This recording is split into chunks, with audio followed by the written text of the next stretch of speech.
নমস্কার। Malay Mukhopadhyay, confederation of state government employees.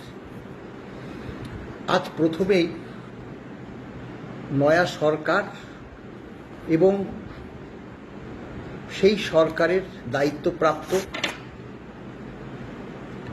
অর্থমন্ত্রী মাননীয় স্বপন দাশগুপ্ত মহাশয়কে আমরা আমাদের তরফ থেকে অর্থাৎ কনফেডারেশন অফ স্টেট গভর্নমেন্ট এমপ্লয়িজের পক্ষ থেকে অনেক অনেক আন্তরিক অভিনন্দন এবং শুভেচ্ছা জানাই। মাননীয় অর্থমন্ত্রীকে আমাদের সংগঠনের তরফ থেকে একদম প্রকাশ্যে কয়েকটি কথা আমরা বলতে চাই। দেখুন, বিগত সরকার অর্থাৎ বামফ্রন্ট সরকার, পরবর্তী তৃণমূল সরকার আমাদের যে বঞ্চনা, সেই বঞ্চনার পরিপ্রেক্ষিতেই আমরা বারংবার আন্দোলনের মাধ্যমে দাবি আদায়ের জন্য সর্বদাই চেষ্টা করে গেছি। প্রতিটি সংগঠনই করেছে। বামফ্রন্ট সরকার তবুও আন্দোলনকে মান্যতা দিয়েছিল, কিন্তু তৃণমূল সেই দিকে একদমই ধ্যান দেয়নি। অর্থাৎ তারা যেটা মনে করেছে সেটাই ক্রমাগত করে চলে গেছে। বামফ্রন্ট আমলে আমাদের যে দাবি দেওয়া বঞ্চনা ছিল, বিশেষ করে যে মহার্ঘ ভাতা বঞ্চনা ছিল, অস্বীকার তো আমরা করি না, কিন্তু পরবর্তীতে তৃণমূল সরকার আসার পরে সেই যে বঞ্চনা অর্থাৎ মহার্ঘ ভাতার বঞ্চনা আকাশচুম্বী হয়ে দাঁড়িয়েছিল। সেই পরিপ্রেক্ষিতে আমরা পঞ্চম বেতন কমিশনের যে নির্দিষ্ট নিয়ম মতো আপনাদের ডবল ইঞ্জিন সরকার আপনারা তৈরি করেছেন, এই রাজ্যে হয়েছে। আপনারা অবশ্যই জানবেন যে কেন্দ্রীয় সরকার সহ অন্যান্য অধিকাংশ রাজ্যে অর্থাৎ যে রাজ্যগুলোতে আপনারা ক্ষমতায় আছেন, বিজেপি ক্ষমতায় আছে, সে সকল রাজ্যগুলো all India consumer price index অনুসারে তাদের কর্মচারীদের দিয়ে থাকে। কেন্দ্র তো দেয়ই বটে।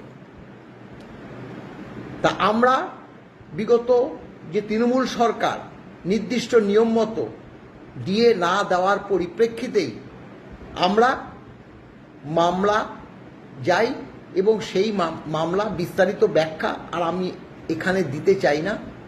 ট্রাইব্যুনাল, উচ্চ আদালত, পরবর্তী একদম সর্বোচ্চ আদালত বলে দিয়েছে যে DA is a legally enforceable right এবং ডিএটা দিতে হবে all India consumer price index অনুসারে।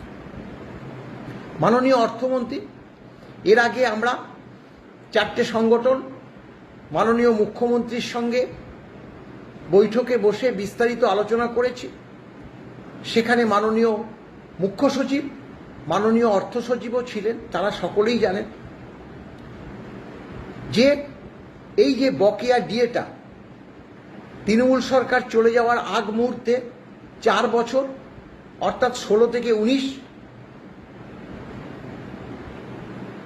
খোদ রাজ্য সরকারি কর্মচারী এবং পেনশন হোল্ডারদের দিয়েছে, কিন্তু নির্দিষ্ট নিয়ম মতো দেয়নি। কত শতাংশ দিয়েছে আজও আমরা জানতে পারিনি। এবং সেখানে 2 শ্রেণীর কর্মচারী এখনো পায়নি, গ্র্যান্টিন 8 কর্মচারী এবং কলকাতা কর্পোরেশন এলাকায় বসবাসকারী এবং তারা খোদ রাজ্য সরকারি কর্মচারী। তারা আজকে 2.5 মাস হয়ে গেল, একটা পয়সাও তারা বকেয়া পায়নি। সম্প্রতি আপনারা ক্ষমতায় আসার পরই মাননীয় মুখ্যমন্ত্রী শুভেন্দু অধিকারীর সঙ্গে যেদিন বৈঠক, তার ঠিক আগের দিন হঠাৎ করে কিছু আর্থিক তহবিল বলবো, কারণ আমরা জানি না যে সেটা সে ডিএ বকেয়া ডিএ সেটা বিভিন্ন ট্রেজারিতে ঢুকে গেছে এবং কর্মচারী সমাজের কাছে একটা মেসেজ এসছে। কি মেসেজ? Pension message. বাহ, বকেয়া ডিএর মেসেজ না এসে পেনশন মেসেজ। পরের দিন ব্যাকডেটে একটা অর্ডার দেখলাম, সেই অর্ডারে বলেছে এটা বকেয়া ডিএ। কোথা থেকে আসলো, কিভাবে দিল, কত শতাংশ দিল, সেগুলো কি আমাদের জানবার অধিকার নেই? সর্বোচ্চ আদালত তো রায় দিয়েছে all India consumer price index অনুসারে ডিএটা দিতে। তাহলে কেন আমরা all India consumer price index অনুসারে ডিএটা পাচ্ছি না এখনো পর্যন্ত? কেন গ্যারান্টি এইড কর্মচারীরা পাচ্ছে না?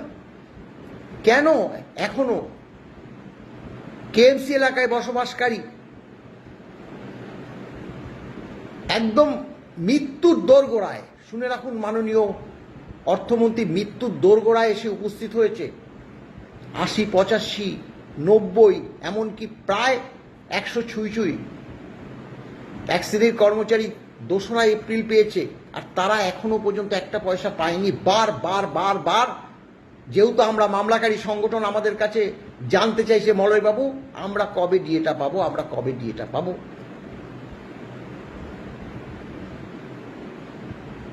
যেহেতু আপনারা যদি বলেন আমরা এসছি একটু দেখি, তাহলে এই যে মাননীয় মুখ্যমন্ত্রীর বৈঠকের আগের দিন কেন ডিএটা ঢুকে গেল এক শ্রেণীর কর্মচারীদের?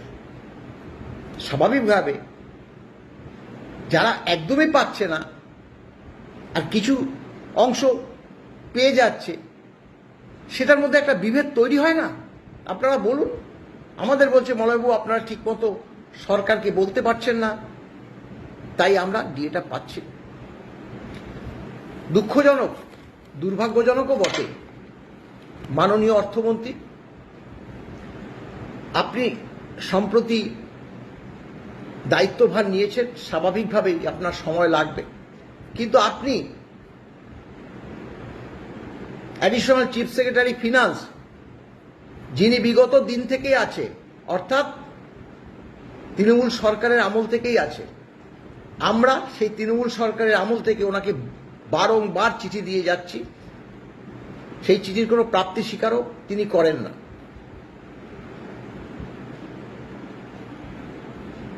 আমরা তার কোনো উত্তর পাচ্ছি না।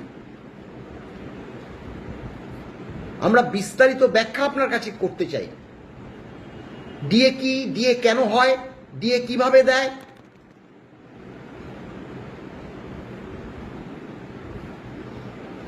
যাই হোক, প্রকাশ্যে বেশি কথা না বলাটাই উচিত। আমরা চাই যে আপনি এই যে সর্বোচ্চ আদালতের রায়, সেটা ইমপ্লিমেন্ট করুন।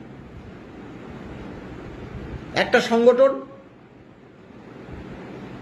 ১ সপ্তাহ পিছিয়ে দিতে বলেছে ডিএ মামলাটা, সেই পরিপ্রেক্ষিতে পুরো ১.৫ মাস পরবর্তী আবার মামলাটা উঠবে। আমরা যে নালিশ করব সেই সুযোগটাও বর্তমানে নেই, তবে চলে আসবে। আমরা যদি ডিএটা নির্দিষ্ট নিয়মে না পাই, তাহলে তো আমরা সর্বোচ্চ আদালতে আবার গিয়ে দাঁড়াবো। ডিএ আমাদেরকে দিতেই হবে।